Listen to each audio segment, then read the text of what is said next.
वालेकुम, मैं pharmacist Javed Khan health wellness pharmacist में आपको खुश आमदीद। एक काम जिसे हम सेल्फ स्टडी कहते हैं, इसका फ़ायदा क्या है कि आने वाले नुकसान का आपको अंदाज़ा हो जाता है। सेल्फ स्टडी में आप अपने जिस्म में होने वाली तब्दीलियों को स्टडी करके आप अपने आप को एक बहुत बड़ी मुसीबत से बचा सकते हैं। जैसा कि आप सिंपल अपने पाँव का मुशाहिदा करके आप अपने लीवर में होने वाली तब्दीलियों के बारे में जान सकते हैं। आज की वीडियो में मैं आपको 9 ऐसी सेल्फ स्टडीज़ के बारे में बताऊंगा जिनकी मदद से आप अपने जिगर में होने वाली बीमारियों के बारे में जान पाएंगे।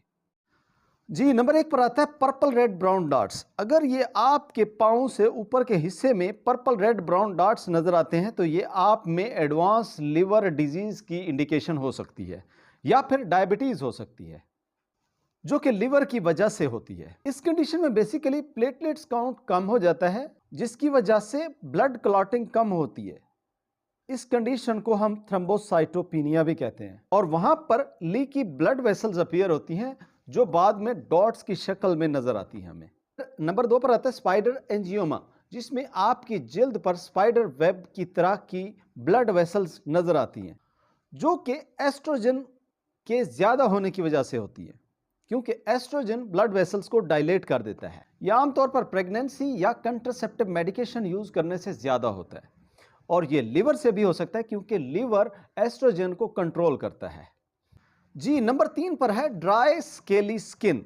अगर आपके जिस्म या फुट के किसी हिस्से पर ड्राई स्केली स्किन है तो यह आमतौर पे ओमेगा 3 फैटी एसिड्स की कमी की वजह से होता है और इसकी कमी की सबसे बड़ी वजह बाइल सॉल्यूशन का जिगर से ना बनना है और ये प्रॉब्लम यूजुअली फैटी लिवर में होता है। Number 4, cracked heel. बाज़ दफ़ा आपकी हील फटी हुई या खुश्क या बाज़ दफ़ा उसमें से खून बह रहा हो। यह आमतौर पर विटामिन B3 की डेफिशिएंसी से होता है, जो कि आमतौर पर यह होता है कि जो डेड सेल्स हैं उनको लिविंग सेल से रिप्लेस नहीं कर पाते।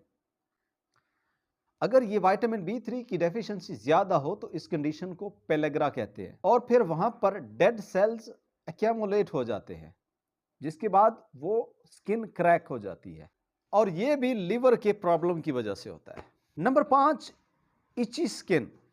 अगर आपके हाथों या पाँव के तलवे में खारिश है बगैर किसी रैशेस की वजह से, जिसे हम कोलिस्टेसिस भी कहते हैं, जिसमें बाइल की प्रोडक्शन या तो स्लो हो जाती है या किसी स्पेसिफिक एरिया में ब्लॉक हो जाती है।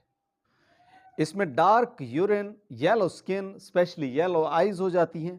ये एक लिवर का प्रॉब्लम। नंबर 6 आता है बैड स्मेल, क्योंकि लिवर का काम हमारे जिस्म से टॉक्सिन्स को निकाल कर हमारी बॉडी को डिटॉक्सिफाई करना होता है और जब ये टॉक्सिन्स अकमुलेट हो जाते हैं, जिससे बाद में हमें बहुत ही बुरी किस्म की स्मेल आती है और उस स्मेल का मतलब ये है कि हमारा लिवर प्रॉपर फंक्शन नहीं कर। नंबर 7 पर आता है पिटिंग एडीमा। अगर आपके पाँव या उससे ऊपर का हिस्सा सूजा हुआ है और वहां पर आप अपनी फिंगर टिप से उसको प्रेस करते हैं और वो अंदर धंस जाता है, इसमें होता क्या है कि लिवर का काम है मुख्तलिफ प्रोटीन्स का बनाना। अगर वो प्रोटीन्स को प्रॉपरली नहीं बना रहा तो इसका मतलब यह है कि फ्लूइड इम्बैलेंस हो जाएगा। अगर प्रोटीन सही नहीं बन रही तो उस जगह पर फ्लूइड अकमुलेट होगा, जो कि बाद में सूजन की शक्ल इख्तियार कर जाता है, जिसे हम एडिमा कहते हैं और ये स्पेशली लेग की राइट साइड पे होगा तो ये लिवर की वजह से होगा और अगर ये दोनों साइडों पे है तो इसका मतलब ये है कि there is some problem in the heart. Number 8 पे आता है pain, numbness and burning sensation, जिसको हम पेरिफेरल न्यूरोपैथी भी कहते हैं। होता क्या है कि इंसुलिन रेजिस्टेंस लिवर से स्टार्ट होती है, फिर वो प्री डायबिटीज हो जाती है और उसके बाद वो डायबिटीज की शक्ल इख्तियार कर जाती है। अगर लिवर में फैट्स या इन्फ्लेमेशन ज्यादा होगी तो इंसुलिन रेजिस्टेंस भी ज्यादा होगा। नंबर 9 पे आता है हॉटनेस अबव फुट, कि हमारे पाँव गर्म रहते हैं, ऊपर का हिस्सा गर्म रहता है, क्योंकि जब आपके लिवर में प्रॉब्लम होगा तो आपके पाँव का टेम्परेचर भी चेंज हो जाएगा। अब बात करते हैं कि हम अपने लिवर को प्रॉब्लम से बचाने के लिए क्या कर सकते हैं। नंबर 1, मेडिकेशंस हैं। मेडिकेशंस आप जो भी यूज़ करते हैं हमेशा अपने डॉक्टर या फार्मासिस्ट से कंसल्ट करके लें, क्योंकि काफ़ी सारी मेडिकेशंस हैं जो कि लिवर से क्रॉस होकर जाती हैं, वो फिर आप में as a side effect liver को डैमेज करती हैं। आप शुगर आप शुगर और रिफाइंड कार्बोहाइड्रेट्स का इस्तेमाल कम कर दें। कुक्ड एंड कैंड फूड इस्तेमाल करना छोड़ दें, क्योंकि जो प्री कुक्ड फूड होता है और कैंड फूड होता है उसमें वो एंजाइम्स और वो एक्टिविटी नहीं होती जो हमारी सेहत के लिए बेनिफिशियल होती है, जो हमारी लिवर के लिए बेस्ट होती है।